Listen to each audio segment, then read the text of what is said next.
And hello fellow Taker Space Bandit here with another episode of World of Tanks. And today we'll be looking at the brand new Swedish tech tree, the Tier 8 UDES 14.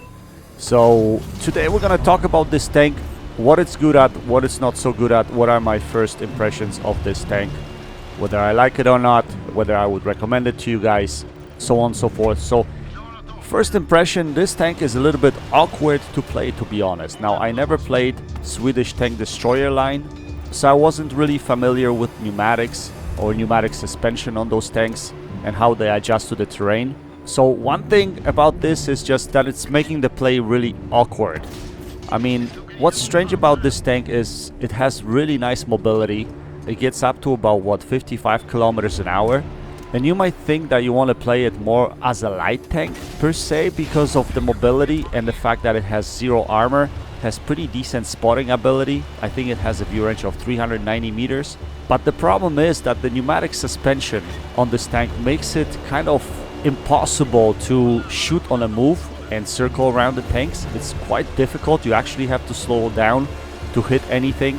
So I would assume this tank plays more like a TD, to be honest. It has very good view range, it has very good camo, so technically the best terrain for this tank is large map with some good bushes and passive scouting. Unfortunately, World of Tanks console nowadays, or today, is not really suited for that type of game style, to be honest. That type of game style is more prevalent on PC, where bushes are more relevant. On console, unfortunately, the maps are smaller. There isn't a lot of bushes. Even on the big maps, there isn't really much to hide in.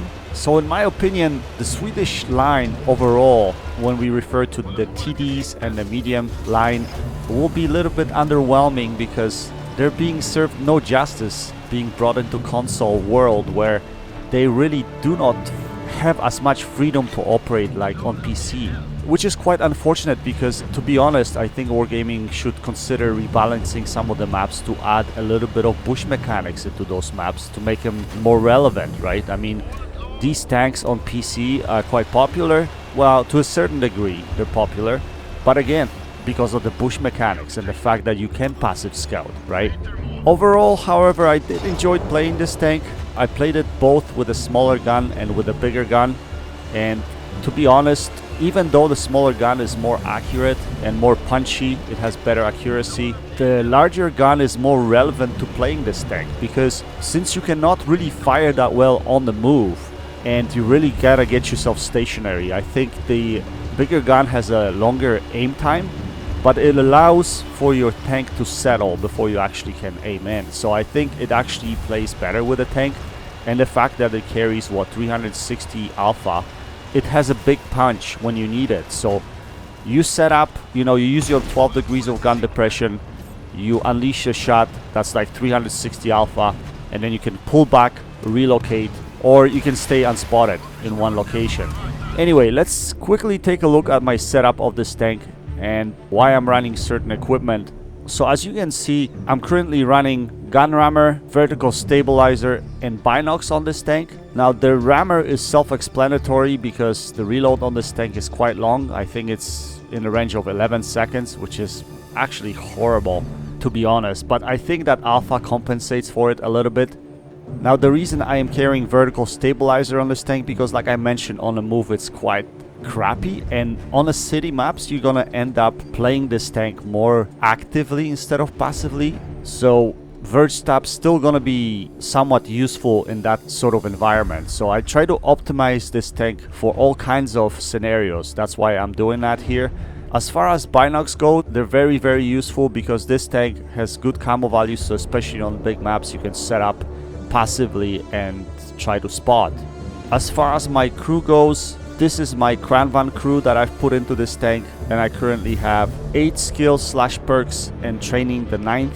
My crew is mostly optimized for camo and for view range. As you can see, I have situational awareness, I have recon, I have camouflage. Mentor obviously helps with all the crew skills, as well as brothers in arms. And then I have snapshot and smooth ride to help with the gun performance. And obviously Sixth Sense, which is pretty much standard on all of my tanks.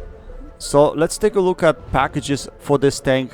The stock package uses the 9cm gun as well as the first package. Now I don't know the stats on the 9cm gun on the stock package because I haven't played that. I actually upgraded to the first package when I got this tank. I used my free XP for that. And that gun has 196 millimeters of penetration with AP rounds, 250 millimeter penetration with heat rounds. Yes. So this gun gets AP as standard ammunition and heat as premium ammunition, while the top gun uses APCR rounds as stock and premium. Aim time on this gun is 2.1 seconds, which is quite nice. Accuracy 0.36 is okay. It's not the greatest, but still better than the top gun. Damage is 240, which is quite average or standard for 9cm gun. As far as armor is concerned, this tank has none, so don't count on any armor. It's not gonna bounce any shots. Occasionally you might bounce something off the top plate because of the sloping that it has, but overall, yeah, don't count on your armor. View range 390 meters, which is quite nice because of the camo. This tank is really good. And on the top package, the penetration values are 217 millimeters on standard shells, which is quite decent, to be honest, for a medium or light tank at tier 8. 253 millimeters of pen at premium is maybe slightly bit underwhelming because once you're facing tier 10s, there's absolutely nothing you can do. And yeah, this tank is going to struggle playing at tier 10, especially on the city maps. It's like almost impossible. And I'll show you guys one game on a city map that was one of my better games, to be honest. It's really difficult to play this tank at bottom tier on the city maps. But this gun punches nice 360 average alpha, so even though the reload is quite slow at 11 seconds or somewhere around there, I think it's still kind of nice, especially for the tank with such mobility. Aim time at 2.5 seconds is not the greatest, but again, with the pneumatic suspension and the mechanics of how Swedish tanks work, I think this actually works to your advantage, except when firing on a move. That's, yeah, with this kind of aim time, it's gonna be difficult to hit anything on a move. Accuracy of 0.38 is basically comparable to any American gun, to be honest. It's not the best at all. View range of 390 meters. Turret armor, again, nothing to speak about. Signal range of 850 meters. So would I recommend this tank?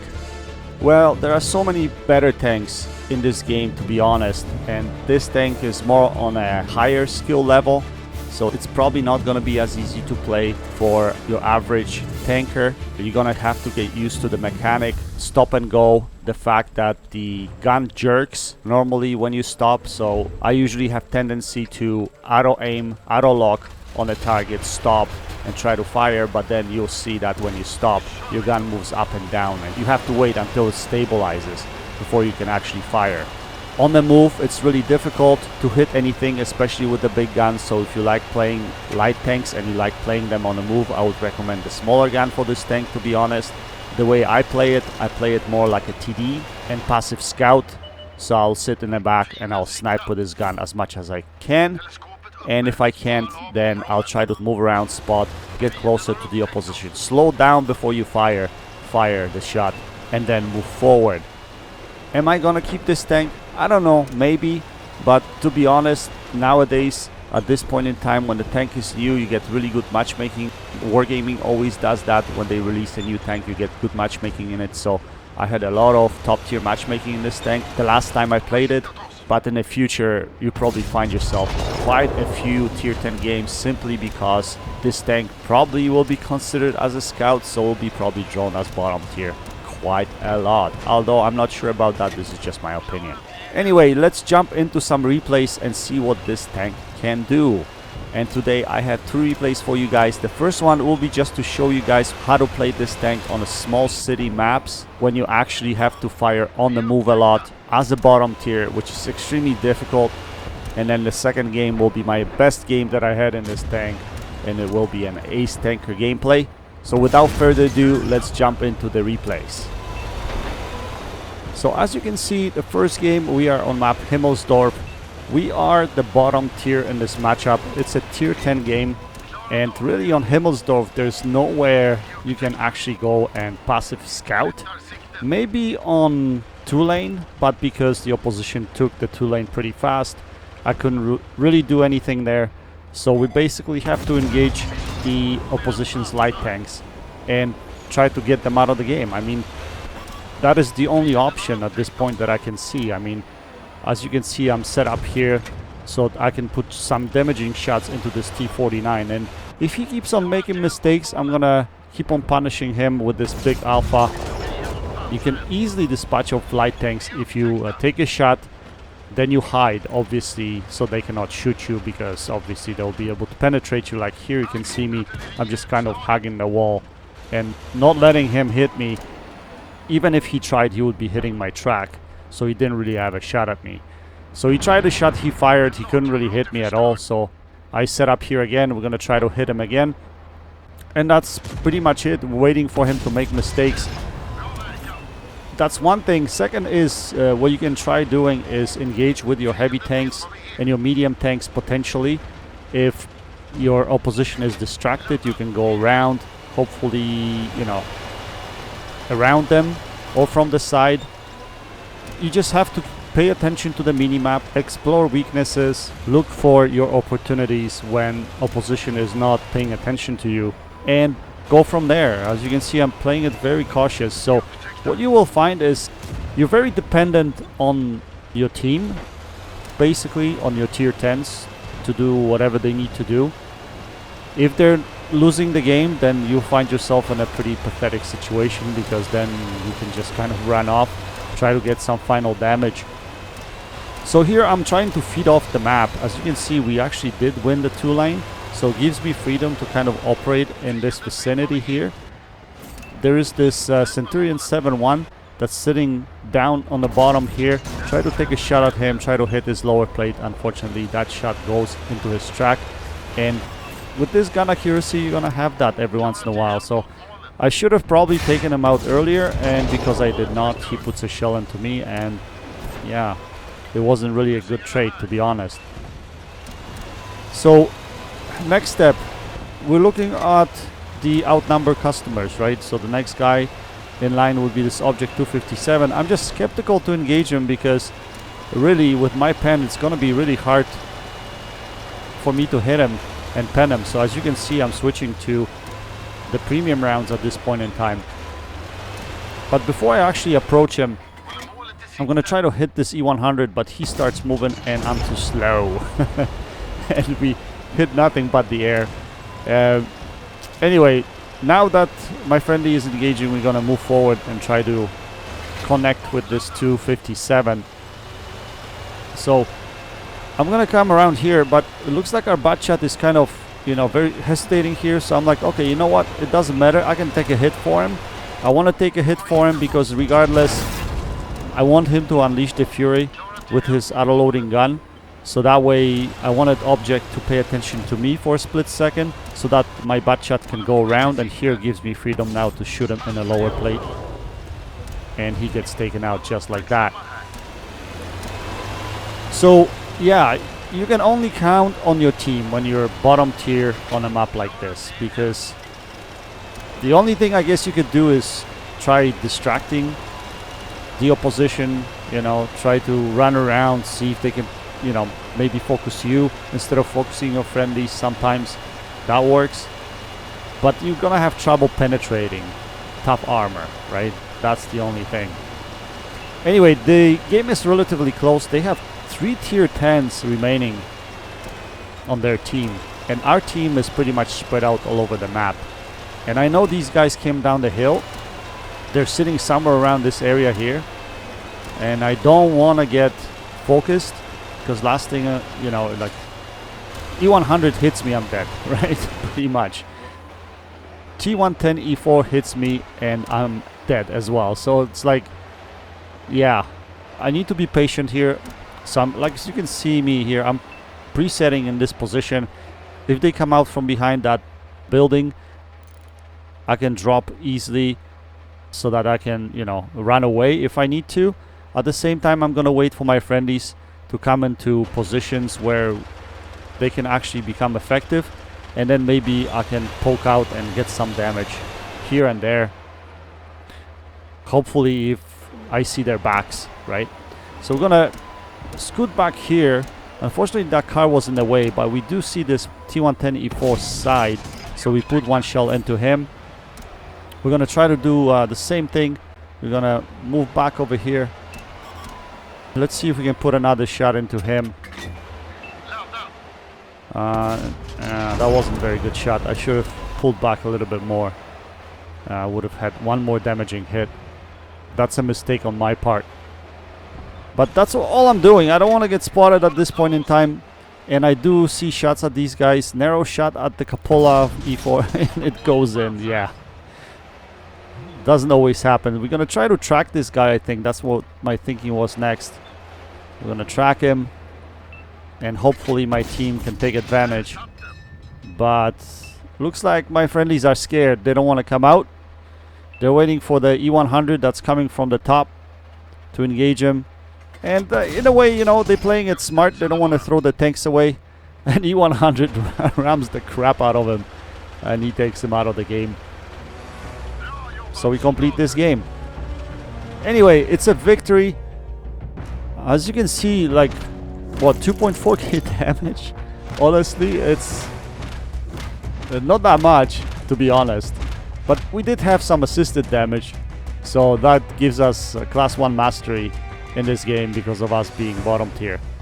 And yeah, your average game will probably look like this or even worse than that, to be honest. I mean, I had games with 1500 damage in this tank because, you know, that's all I could do. And that's all I could muster. Anyway, our Batchat finished on top. Beautiful result for him. 4.6k damage, 5 kills. We finished second. Yeah, this is what this tank can do at bottom tier, guys. It's just not the best. Anyway, let's skip to the featured game of the evening. And in this game, we are on map Highway, which should be a pretty decent map for this tank. We are top tier in this matchup. There are 2 artilleries in place, so we have to be mindful of that. So since I was drawn on this side of the map, the first thing I thought to myself is I really don't want to go town. I mean, this tank, even at top tier, you don't want to be facing, you know, tier 8s at your own tier because you're gonna have trouble penetrating them. So you should be playing the field for most of the part. So that's what I'm gonna do. I'm gonna try to find a bush. I'm gonna try to use my camo, hopefully spot some of these guys that are coming in across the 9 lane. That's what I was thinking. At the same time, I realized that I'm not spotting anything, so I'm gonna move up a little bit closer to that bush. We're gonna sit right in that bush. We're gonna engage our binocs. But I have a very itchy finger, as you can see. I couldn't just sit there. I had to fire. And because of that, I became lit.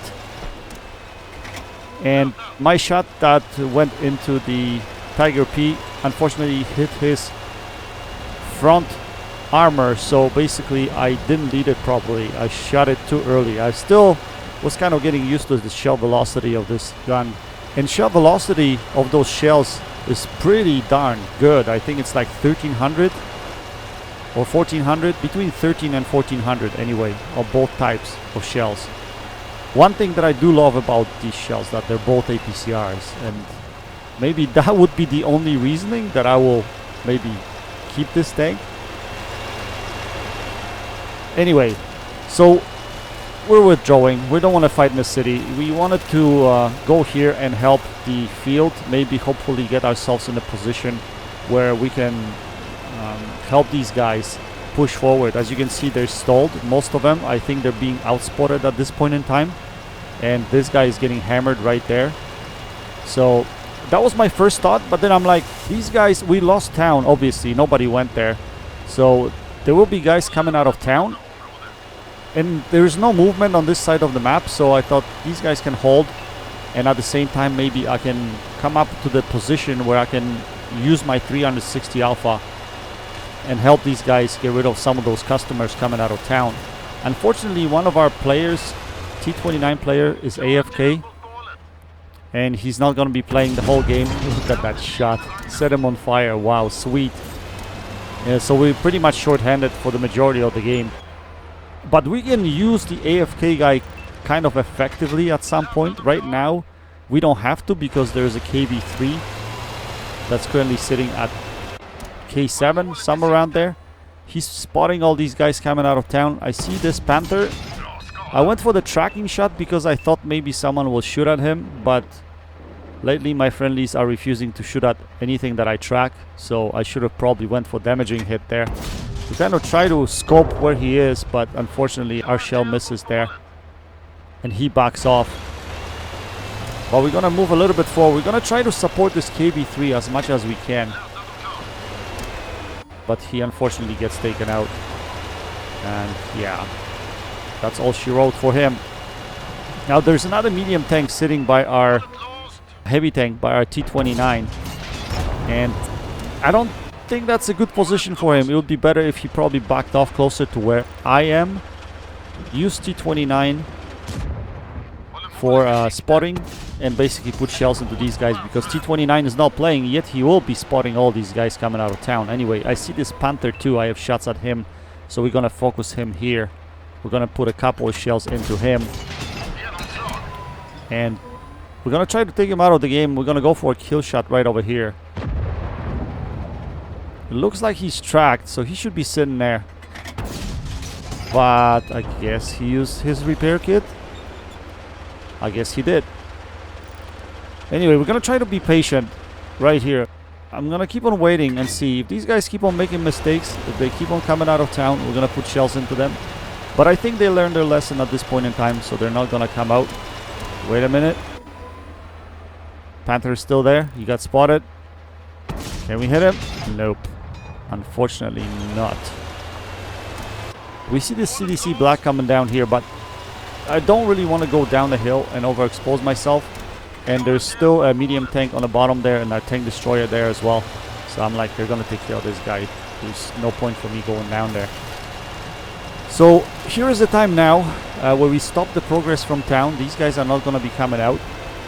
And I noticed that all of our team that was on this side of the map pretty much vanished. They got taken out. The only guy left is this TVP, Tier 8 Czechoslovakian medium tank, or Czech medium tank.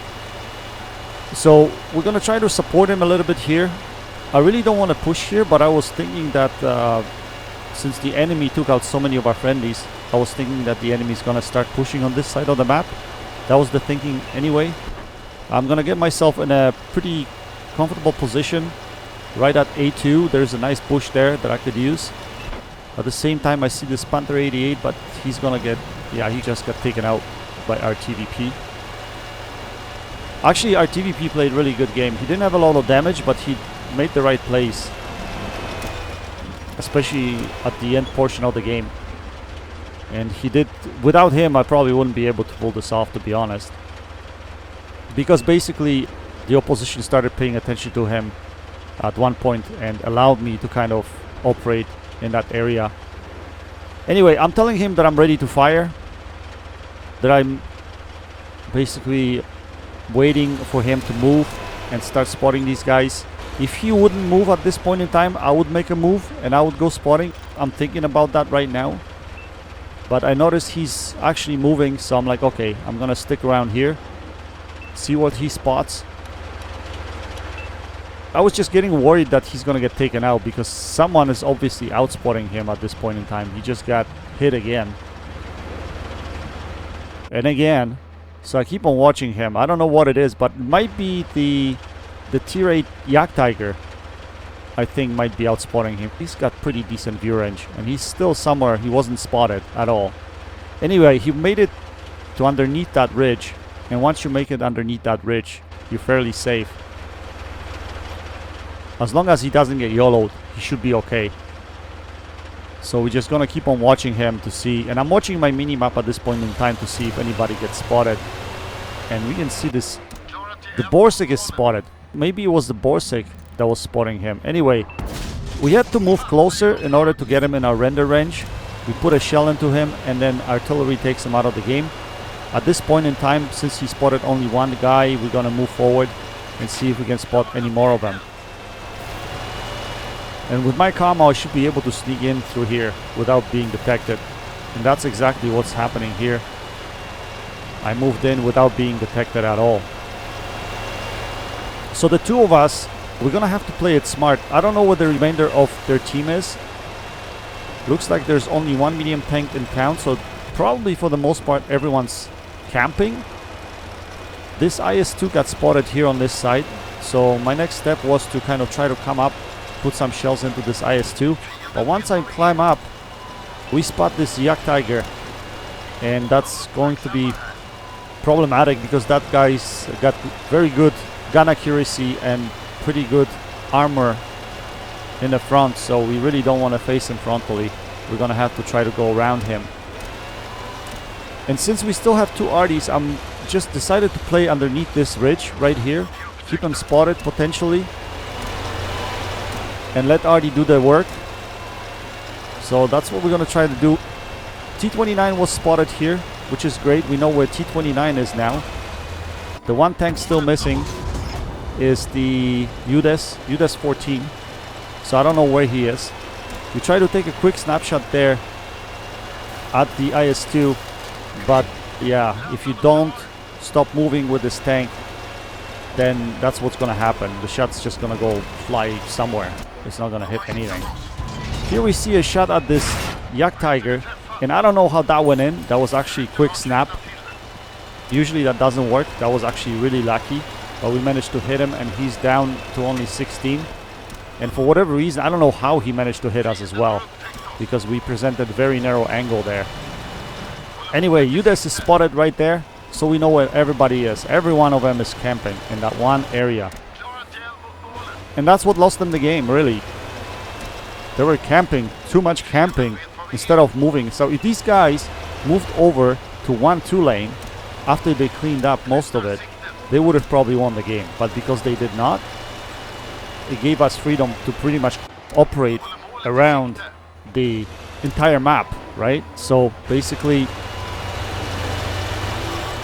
we got control of the entire map, and yeah, and they're in trouble right now. Anyway, this T-29 is poking out. We're gonna try to track him here.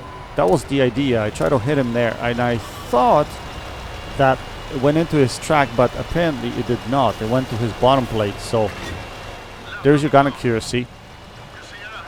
At the same time, the equalizer takes out our T-28 Proto, which is not optimal.